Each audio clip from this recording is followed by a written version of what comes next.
It is 9:30, so let's get down to business. Trump Media's new paid data service, which gives clients early access to the president's Truth Social posts, is now live.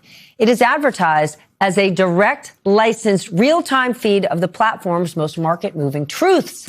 Well, it is not advertised as a way to get a sneak preview of the president's inner thoughts. His account is often used to announce big policy decisions that have led to major shifts in the stock market, at least short-term ones. So let's discuss. Let's bring in Matt Peterson, CNBC senior economics writer, and my dearest friend, Ron Insana, MS Now business analyst and publisher of The Message of the Markets on Substack. Okay, Ron. Yep.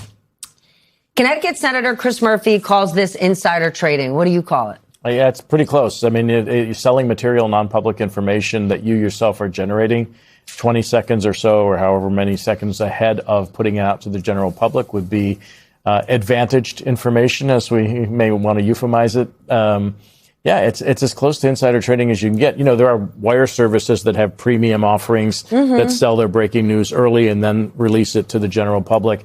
This is different, though. This is the president making the decision and with the potential to move the markets, or sometimes the intention of moving the markets, and then selling that ahead of time. So that would, in any other era, rise to, the release of material or the exchange of material, public information for money, which used to be illegal. Here's the issue. This falls into the make a quick buck chuck category, right? Because one could argue many of these announcements Donald Trump are making, none of them comes to fruition. He's not even telling the truth. It doesn't matter if he's telling the truth. It moves the markets. Even if it moves the markets for 5 minutes, even if it moves the markets for a minute, if he gives you that information early, right? Markets move, you buy the market, you can sell the market in 10 minutes and make a ton of money. These markets are highly regulated for a reason. Right? To avoid this type of activity, which is how markets destroy people. Yeah, look, I mean, you can go on your phone right now and go and look at any of Trump's posts, right? You and I, anybody can do this. It's sort of public, right? So what is this for?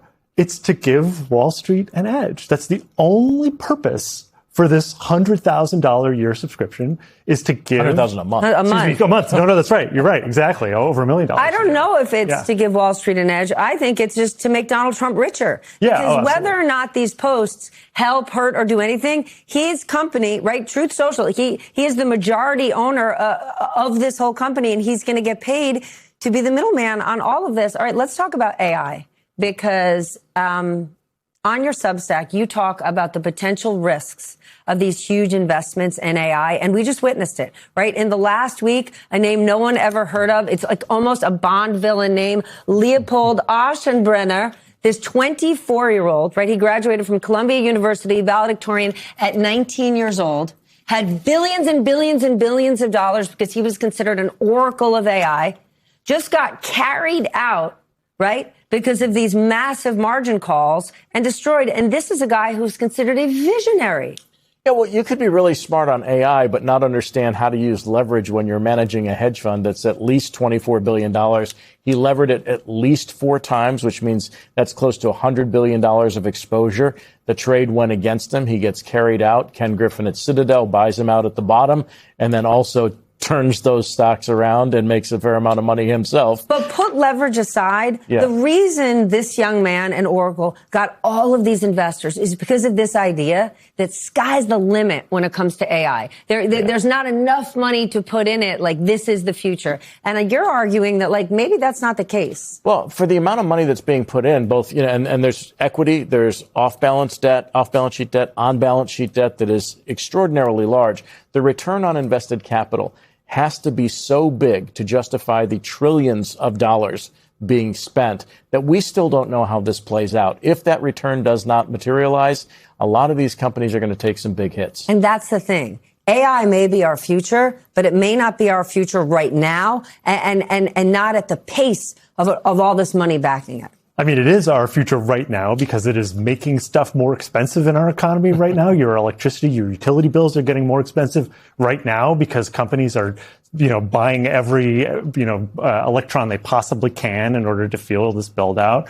You have a Federal Reserve that is premising its policy, setting interest rates based on what is happening on AI. So, it is right here, but then also we need it to get even better, right? You need this technology in order to achieve some of these fantastical goals for these companies to make the money that they need to just catch up with where they are, right? We're in a tough spot. If Leopold Archenbrenner is not a one-off, right? If he is a cautionary tale, the canary in the coal mine, what could this mean for our economy? Well, it depends. If we see a 1999 style sell-off where the Nasdaq were to fall 70%, the value of the stock market today is in the neighborhood of $80 trillion or something along those lines. A 20% decline in that would knock $20 trillion in value off the stock market. And that would be, very hurtful. And remember, in a K-shaped economy, the people who are spending the most are the ones who are the most exposed to the stock market and real estate. So you cut off their spending with a big decline in the stock market, and then you could start talking about how weak the economy might be 6 months, 12 months, 18 months from now. Before we go to break, there's a story I want to make sure people catch.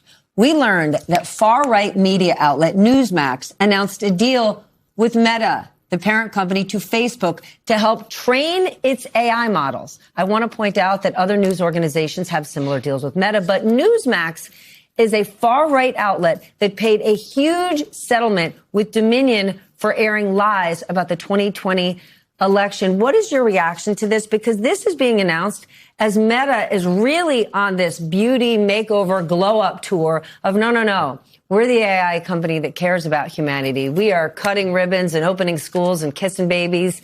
This one feels a little different, no? What is the expression? Garbage in, garbage out, right? I mean, you're training these things on news that is probably not true. You're creating a model that is going to produce false information for people. Like, that's how you're choosing to spend your money, and that's what you're going to get. Well, even with the best of data, we still know that artificial intelligence, can't see around corners. We're still learning off human intelligence. So the predictive value, particularly when you plug in, as it was just said, garbage, the output is going to be inferior. And so the whole AI premise is that the output of all this is going to be smarter than we are. Well, that depends what you put in. So if you're putting in lies, you're going to get lies back. And that's going to be problematic as well, because will people rely on it if they can't trust it?